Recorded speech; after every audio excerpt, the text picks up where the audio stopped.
the public eye often, but the former royal has a few secrets up his sleeve. He loves being a dad. Even before his wife, Megan Markle, the Duchess of Sussex, was expecting their first child, Archie, Prince Harry talked about his wish for children. Harry told ABC News in 2016, just months before he met Meghan, "I can't wait for the day, so it will be fantastic. I've got a kid inside of me. I want to keep that. I adore kids. I enjoy everything that they bring to the party. They just say what they think." Harry can't get enough of his son Archie. He and Meghan also revealed in their recent tell-all interview with Oprah Winfrey that they're expecting a baby girl in the summer of 2021. He secretly wed Megan Markle days before their televised ceremony. In the same interview with Oprah, Meghan revealed that she and Prince Harry were actually married before the official ceremony at Windsor Castle. The Archbishop of Canterbury, Justin Wellesby, married them in an intimate backyard ceremony 3 days before their televised wedding. In the interview, Meghan said of the private ceremony, "This spectacle is for the world, but we want our union between us." He felt trapped as a member of the royal family. Prince Harry also revealed in the Oprah interview that he felt trapped within the system as a member of the royal family before he met Meghan. Harry said, "My father and my brother, they are trapped. They don't get to leave, and I have huge compassion for that." Prince Harry is 6th in line for the throne, whereas Prince Charles is 1st in line and Prince William is 2nd in line. He created a sports competition for veterans. One cause close to Prince Harry's heart is the support of wounded veterans, so he established a sports competition called the Invictus Games to help them overcome their mental and physical injuries. He told ABC News, "I'm lucky enough to watch someone who should be dead run the 100 meters.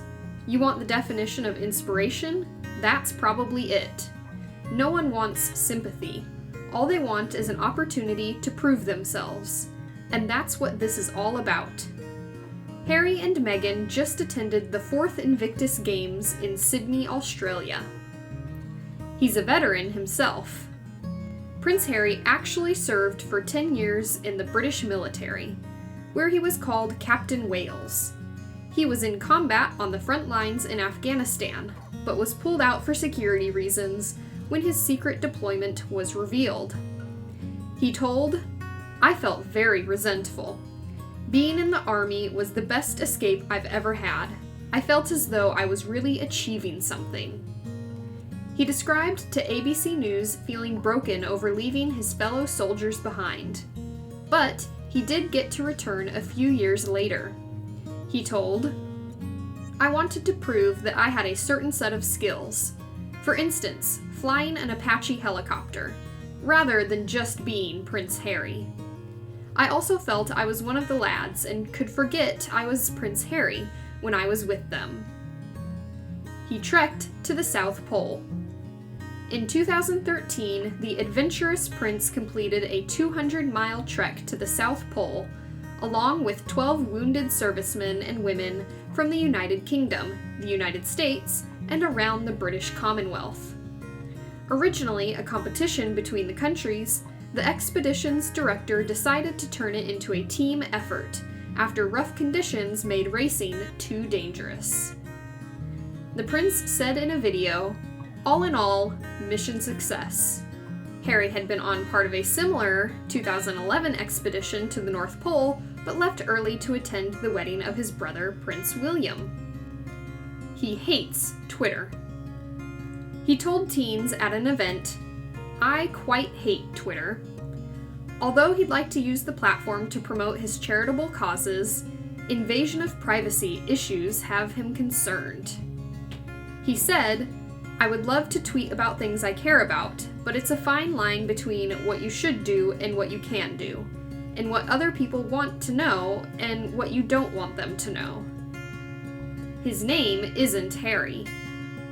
When his engagement was announced, royal fans around the world were shocked that Prince Harry they've watched all his life wasn't actually named Prince Harry. But wait for it, Prince Henry. His full name, as his official bio notes, is Prince Henry Charles Albert David. Harry is, somewhat oddly, a British nickname for Henry, and that's how the public got to know him. Interestingly, if Harry ever took the throne, he would be King Henry IX, the first of that name since the wife beheading King Henry VIII. He doesn't want to be king. As sixth in line to the throne, it was unlikely Prince Harry would ever wear the crown anyway, which may be a good thing. He seems to believe the saying, "Heavy is the head that wears it." He told, "Is there any one of the royal family who wants to be king or queen? I don't think so, but we will carry out our duties at the right time." Even though he has now stepped down from his royal duties, he once said, "Even if I was king, I would do my own shopping." Harry thinks people need to believe in the monarchy's mystique. "We don't want to dilute the magic," he said. "The British public and the whole world need institutions like it." He talked to his mother on the day she died. Who can forget the heartbreaking sight of the card, "To Mummy," on top of Princess Diana's coffin? Prince Harry, who lost his mother at the tender age of 12, remembers the last time he spoke to her in the 2017 documentary, Diana, Our Mother, Her Life and Legacy. "As a kid, I never enjoyed speaking to my parents on the phone," he says.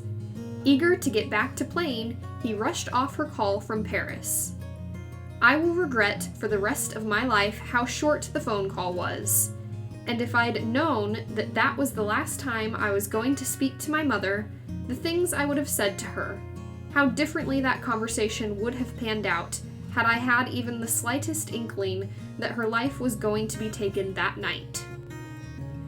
He sought help for mental health.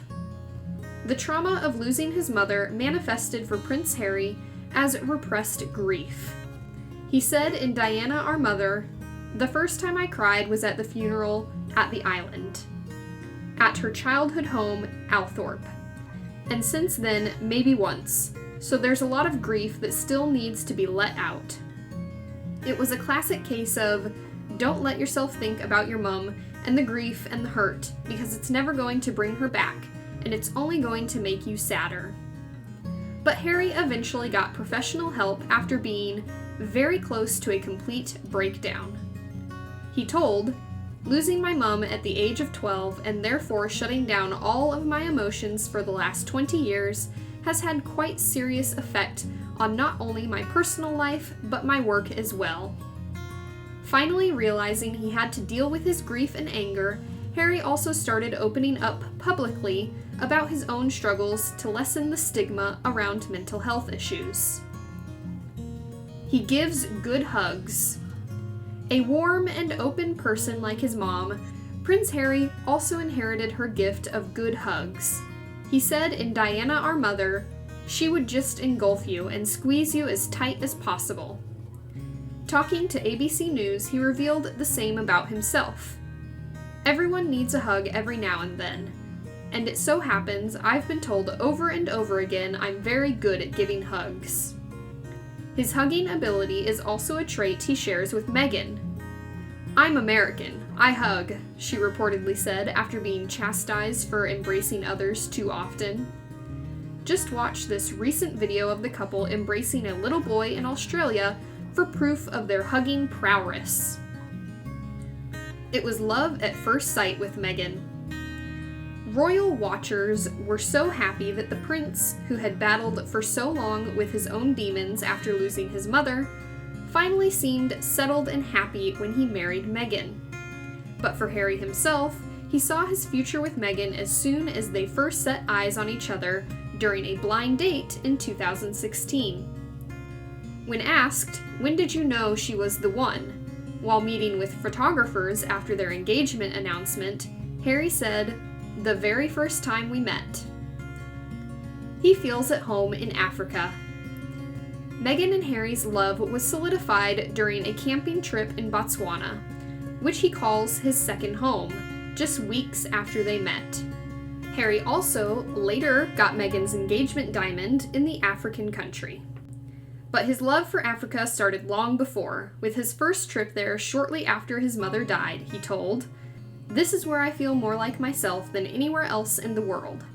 I wish I could spend more time in Africa. I have this intense sense of complete relaxation and normality here."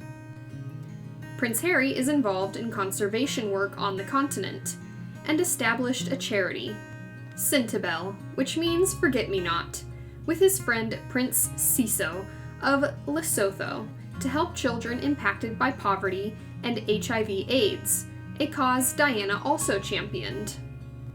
He doesn't eat pizza. Fans were shocked when Prince Harry admitted he doesn't normally eat one of the world's favorite comfort foods. Harry said while visiting a Chicago school in 2017, "I don't even eat pizza anymore, but I had pizza last night." At least he seemed to enjoy the rare indulgence. He said, "We had deep dish, and we had a thin crust. I promise you, I will make sure I eat Chicago." Could this pizza avoidance be Meghan's influence?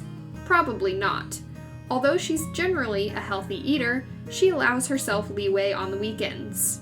She told, "I love pasta. I love carbs.